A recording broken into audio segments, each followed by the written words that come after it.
Sir, सबसे पहले कल जो छात्राओं ने आरोप लगाए हैं कि आपने अपनी वेबसाइट पर हिमाचल काउंसिल के अलावा इंडिया काउंसिल से पंजीकृत है बोर्ड डाला था, और जिस कारण हमने एडमिशन ली, लेकिन बद्दी यूनिवर्सिटी ने हमारे साथ धोखा किया। क्या ये इस तथ्य पे क्या बोलना चाहते हैं आप?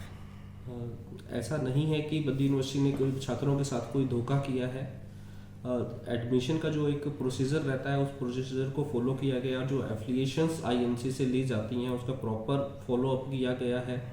तो उस टाइम पे जो आईएनसी की अप्रूवल हमें मिले थे उसके अकॉर्डिंगली ही उसको वहाँ डाला गया था।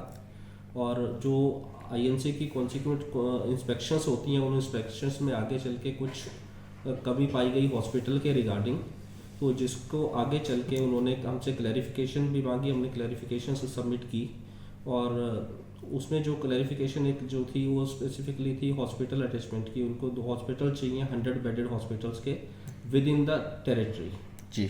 और हम हरियाणा पंजाब के बॉर्डर पे बद्दी में सिचुएटेड हैं इंस्टीट्यूट। तो हमारा जो टाइप था वो बद्दी में भी था और चंडीगढ़ में भी था। बट जो आईएनसी की इंस्पेक्शंस हैं उसमें ये क्लैरिफिकेशन में उन्होंने ये बताया कि जो आपके आउटसाइड द स्टेट हॉस्पिटल्स हैं वो इसमें काउंट नहीं होंगे। और बद्दी में जैसा आप सबको पता है कि हिली एरिया और बद्दी रीजन में 100 बेडेड हॉस्पिटल नहीं अवेलेबल हैं। तो इसके चलते उन्होंने जो हमारा है जो एक बार जो है वो विड्रॉ किया इसको अप्रैल 2022 में।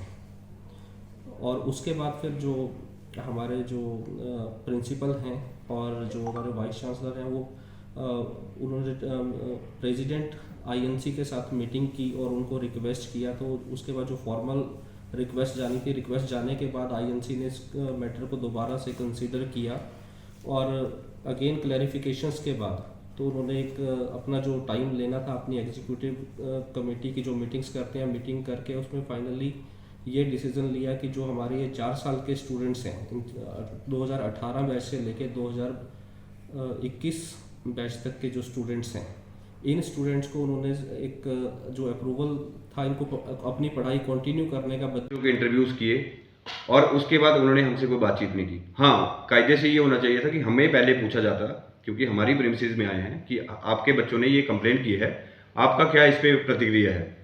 और मैं आपको बता देता हूँ, बद्दी विश्वविद्यालय पे आरोप लगा है। बद्दी विश्वविद्यालय में और भी कॉलेजेज हैं जहाँ हज़ारों बच्चे पढ़ रहे हैं और हमारे बच्चे पढ़ रहे हैं और हम पढ़ा रहे हैं और उनको अच्छी अच्छी नौकरियाँ भी लगा रहे हैं। तो ये जो केस था ये पर्टिकुलरली स्कूल ऑफ नर्सिंग का केस था और उसमें भी जो हमारे पास अप्रूवल हैं वो भी हैं।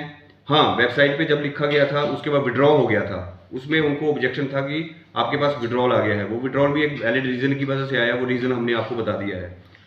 इनकी प्लेसमेंट भी होगी सर, एग्ज़ाम भी होंगे, रिजल्ट भी आएगा, उसके लिए हम प्रतिबद्ध हैं। हाँ, अभी हमने कोई भी नए बैच में कोई एडमिशन नहीं किया इस साल, सिर्फ नर्सिंग स्कूल में।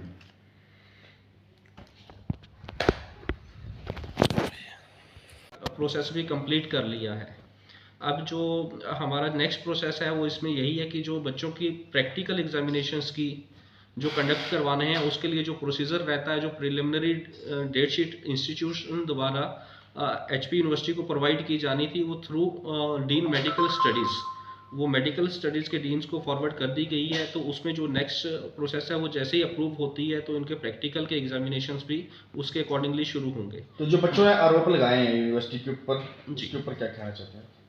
सर, बच्चों के आरोप जो हैं वो बिल्कुल निराधार हैं। हाँ, जो आईएनसी की डायरेक्शंस हैं उसके कारण एग्जामिनेशन होने में डिले हो रही है, और वो भी सिर्फ इसलिए हो रही है क्योंकि गवर्नमेंट यूनिवर्सिटी में बच्चों की शिफ्टिंग होनी है। तो उसका एक लीगल प्रोसीजर जो रहता है, तो उस प्रोसीजर में जो भी डॉक्यूमेंटेशन है वो पूरी हो रही है। और अब इसका तो अभी सिर्फ एक माइग्रेशन ही लास्ट स्टेप होता है और माइग्रेशन इसका लास्ट स्टेप हो गया है। अब जो डिसीजन है कि एचपी यूनिवर्सिटी शिमला से हमें गाइडलाइंस आएंगी, उनसे डेट शीट रिलीज की जाएंगी। तो पिछले कल जो मीडिया में आपके ऊपर आरोप लगे, आपने मीडिया के साथ समक्ष क्यों अपनी बातें नहीं रखी पिछले कल की? देखिए सर, जब मीडिया वाले आए तो मीडिया ने हमारे साथ कोई बातचीत ही नहीं की।